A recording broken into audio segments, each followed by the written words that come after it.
Assalamualaikum warahmatullahi wabarakatuh.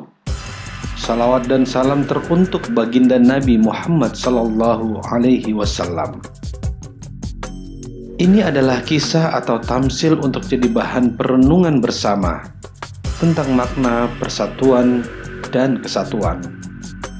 Diangkat dari sebuah pepatah Arab yang berbunyi, "Aku sebenarnya telah dimakan ketika banteng putih itu dimakan." Alkisah ada 3 ekor banteng, putih, merah, dan hitam. Ketiga banteng ini berhadapan dengan seekor singa yang hendak memangsanya. Namun karena ketiganya bersatu padu, singa itu pun tak bisa memangsa mereka, baik yang putih, merah maupun hitam. Singa pun tak kehilangan cara untuk memangsa ketiganya, tidak bisa sekaligus, harus satu-satu. Caranya, dia harus pisahkan ketiganya dengan bujuk rayu dan muslihat. Singa mulai menjadikan banteng putih sebagai target mangsanya. Maka ia datang kepada kedua banteng yang lain, banteng merah dan banteng hitam. Awalnya banteng merah dan banteng hitam menaruh curiga.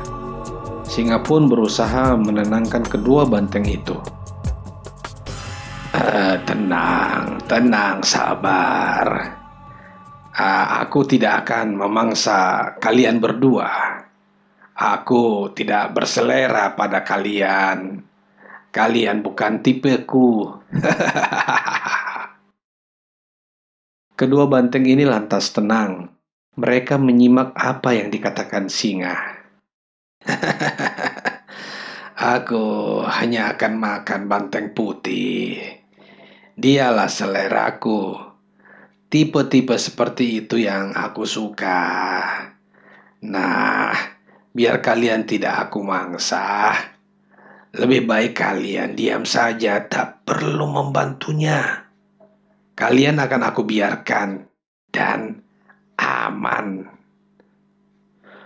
"Bener nih, aman." "Aku jamin 1000%. Kedua banteng itu pun setuju. Mereka diam saja saat banteng putih dimangsa singa. Tak ada kepedulian sedikit pun, karena yang dimangsa bukan mereka. Setelah daging banteng putih habis dan yang tersisa hanya tulang belulang, banteng merah dan hitam merasa bahwa singa telah kenyang dan tidak akan memangsa mereka. Mereka kembali beraktivitas seperti biasanya tanpa ketakutan lagi menjadi korban sang singa. Hari berganti hari, perut singa mulai keroncongan setelah daging banteng putih menyatu di badannya. Singa pun datang kepada banteng hitam dengan cara baik-baik, sopan santun, dan penuh tata krama. Kawanku banteng hitam, hari ini perutku mulai memberontak." Jangan makan saya, wahai singa." "Wahai kawanku banteng hitam, aku kan telah memanggilmu kawan. Masa teman makan teman? Kan gak mungkin."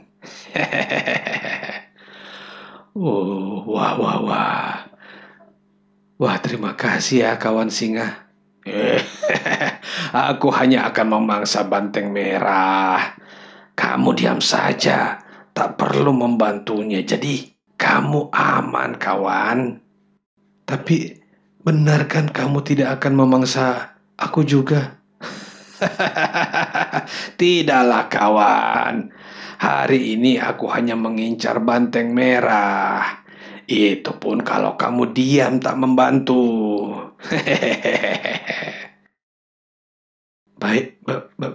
Baiklah kalau begitu."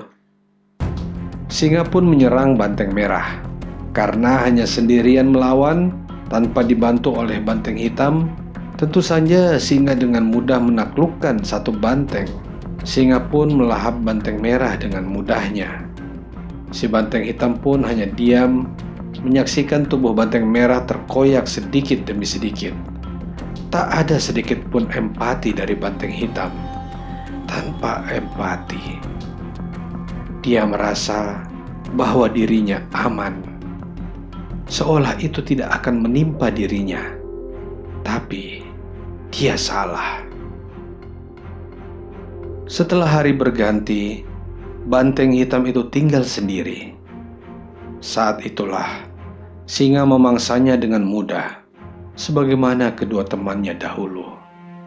Menjelang ajal, banteng hitam menyadari kesalahannya selama ini, bahwa pembiaran terhadap kezaliman akan mendekatkannya pada kezaliman itu. Banteng hitam pun berdesis, "Aku sesungguhnya telah dimakan ketika banteng putih itu dimakan." Artinya, ketika mereka membiarkan seekor banteng putih dimangsa singa dan tidak dilawan, akhirnya kekuatan banteng-banteng tadi berkurang karena tinggal 2 ekor. Lalu tinggal seekor, sehingga singa semakin mudah melakukan aksi terornya.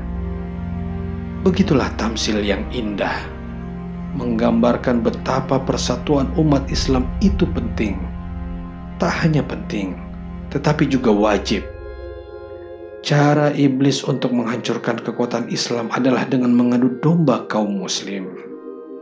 Diciptakanlah Islam radikal versus Islam moderat, Islam Arab versus Islam Nusantara. Semuanya ini tujuannya satu, menghancurkan kekuatan umat Islam dan memangsa kaum muslimin. Ayo kita semua, jangan mau diadu domba dengan isu yang tidak jelas. Perbanyak dialog dan mencari persamaan. Ukhuwah Islamiyah jauh lebih penting dibanding perbedaan mazhab dan manhaj. Wallahu a'lam bishawab.